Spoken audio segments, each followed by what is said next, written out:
Hello, welcome back to Meet Your Recruiter Week with my lovely colleagues at Recruiting Gym and a lovely guest today, Geeta. Geeta, would you like to introduce yourself to everyone this morning?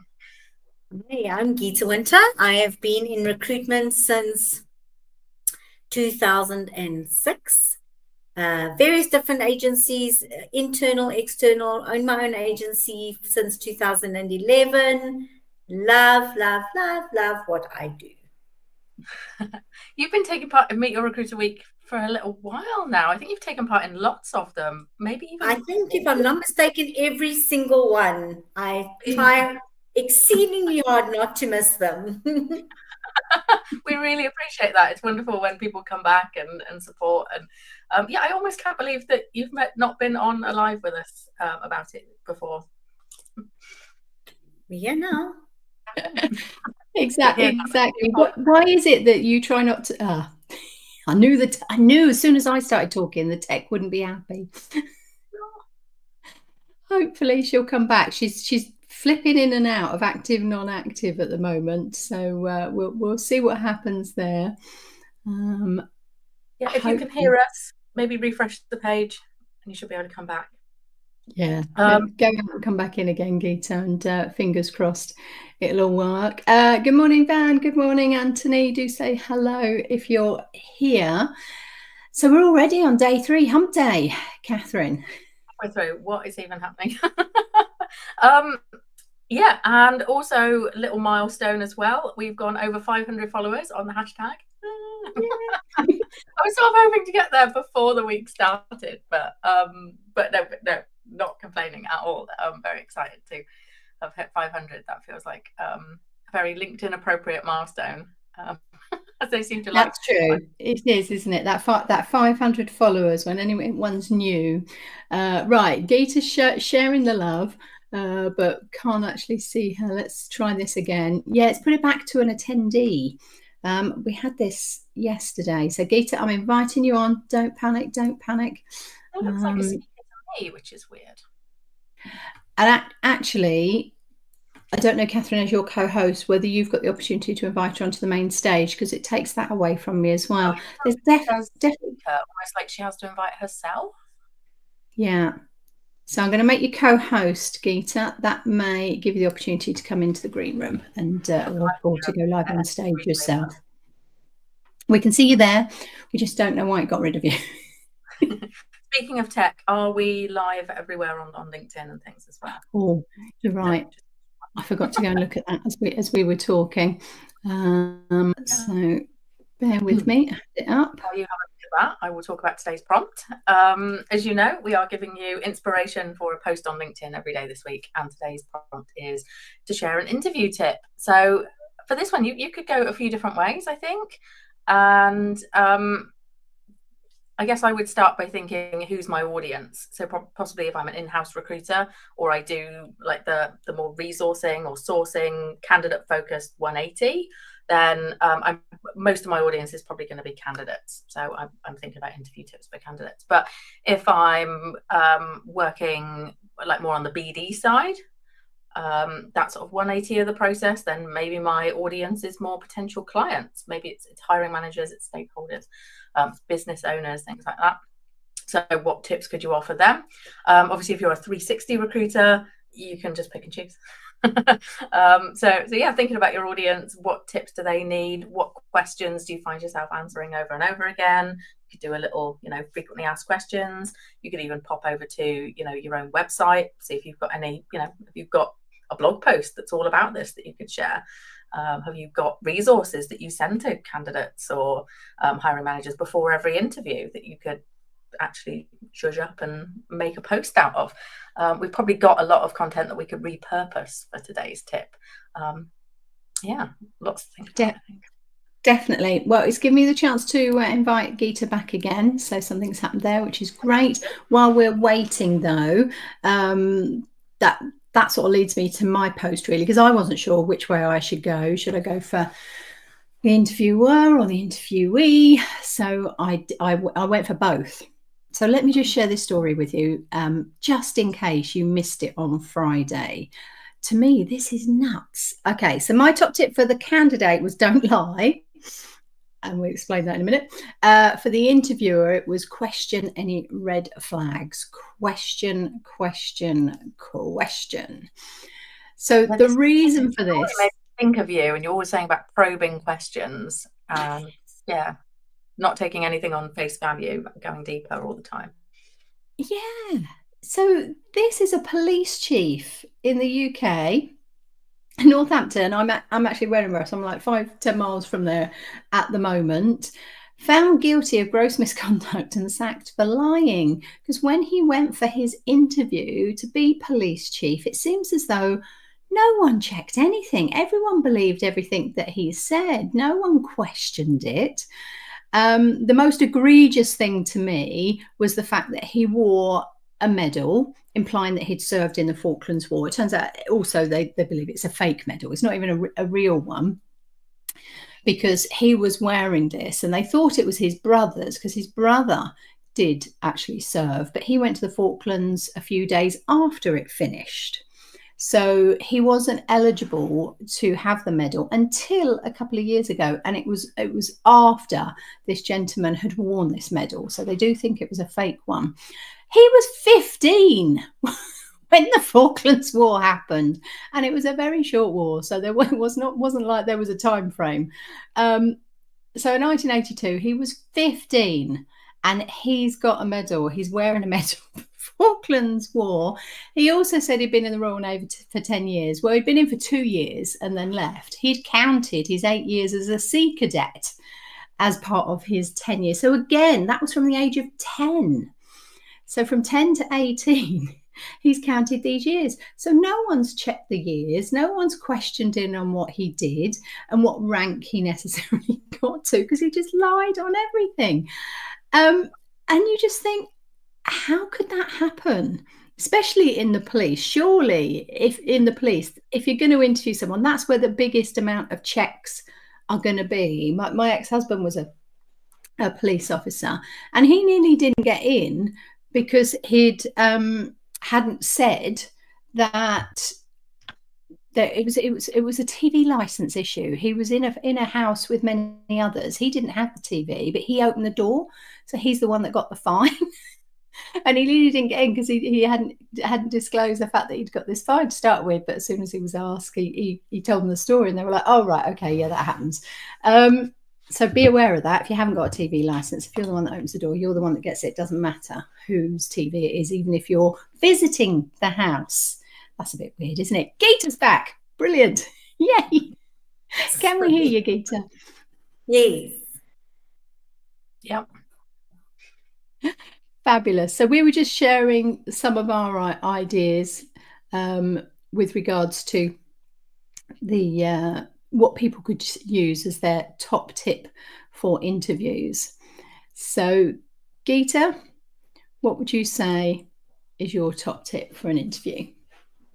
I would say from a candidate perspective, if you are talking about what's already in your CV, you're doing yourself no service. If you're talking about what value you add, what's not in your CV, how you go about things, what you've done as your success stories, what it is that you have initiated in your previous environment, how you've improved things, then you are actually selling yourself for a role. And if anything, my best tip would be do your research. As boring as it sounds, read that job spec line by line by line. Compare it to your own experience in CV line by line by line. Know how you'll explain it, where you'll do it, what examples best sell you. Know who you're interviewing with and where their backgrounds are. Your research is probably your best friend, even though it takes sometimes 2-3 hours per interview. Do it anyway. The more you know how to sell yourself, the better you'll do in an interview. Lovely. Yeah, I think that's really important, isn't it? Because the recruiter or the hiring manager has already seen your CV. You don't need to reiterate that. They can refer back to that at any time. It's you, isn't it? They want to meet you and hear things from you, and ask those probing questions. See, does anything come up as a red flag? Does all this make sense? So yeah, you're selling it. You're convincing, aren't you? Yeah. Mm-hmm.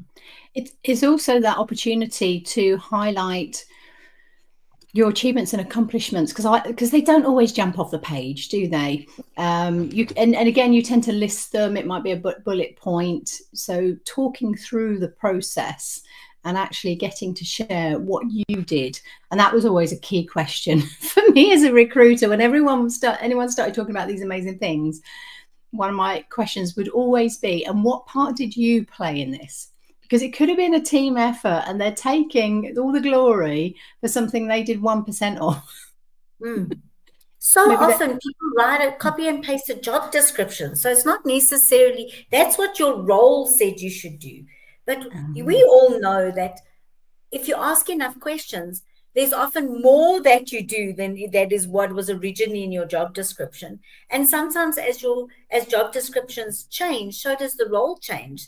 So what you may have copied and pasted from what it said you did is very often not what you actually did. So asking and probing into that is also so key.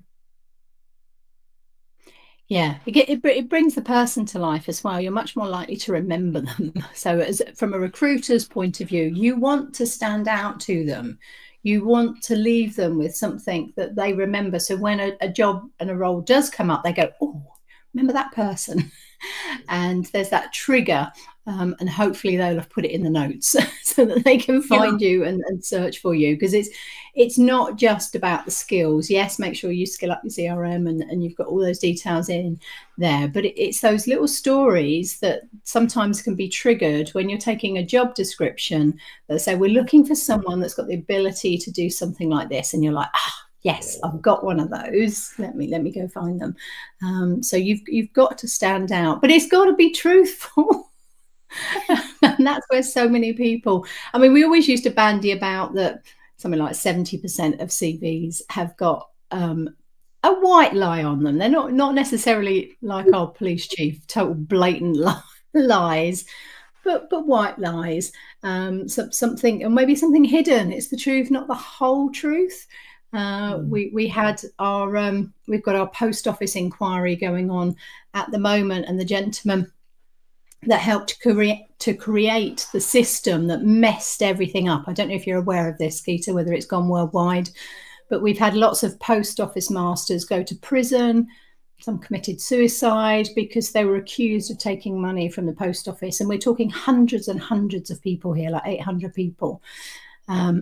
It's nuts. And yet the guy yesterday in the inquiry that wrote it, he was one of the key witnesses to say that the system was fine.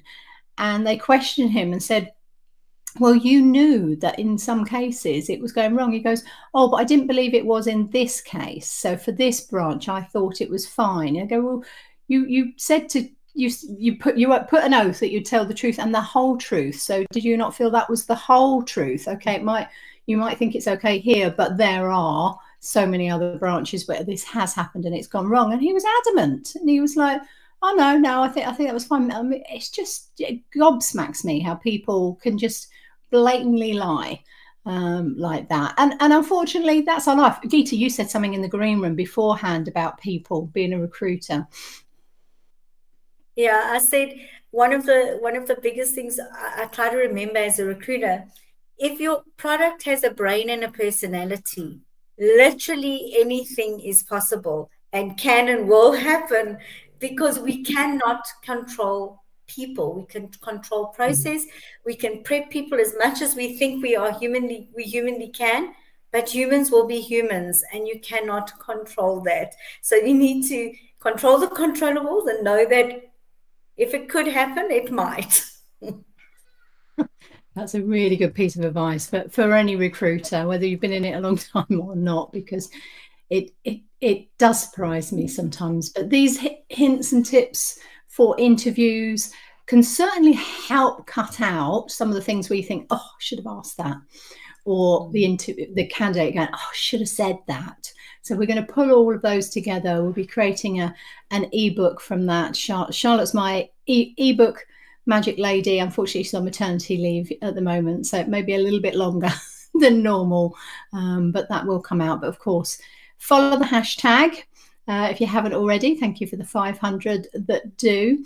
And make sure that you're sharing your interview tips, because there'll be some brilliant ones in there, and we'll pull all those together. And like Catherine said as well, those resources that we've got, we can be sharing those as well. Anything we can make the interview better, where the candidate is likely to do a better job, that's what we're there for as recruiters, isn't it? Whether you're in-house or agency, doesn't matter. We want that candidate to be the best they can be on that day, to give them a chance of getting that job. So let's do that. Okay, so Catherine, we're back tomorrow. Yeah, just trying to think. Tomorrow we're going to be sharing a job, so this is our opportunity to share our product and service as recruiters, which is usually jobs. And yeah, so we're asking you to share a job. So it doesn't necessarily even have to be a job you're working on. You could maybe switch jobs with a colleague. You share theirs, they share yours, and you know, you access a slightly different network or something. Yeah, say my colleague Geeta is hiring for this role. Get in touch with her if you know someone or you'd like to throw your hat in the ring. Yeah, it's an opportunity to mention someone on LinkedIn. It's an opportunity to harness a different audience and just do things a little bit differently than you normally would. Fantastic. Look forward to that. We'll see you tomorrow morning. We've got Van with us tomorrow, haven't we, as well? So we're loving these South African accents. Wonderful. Thanks, Geeta. It's been great to hear your insights. We definitely need to get you back on more. Wonderful. Thanks, everyone. Thank you. Have a good one. Enjoy the rest of your day.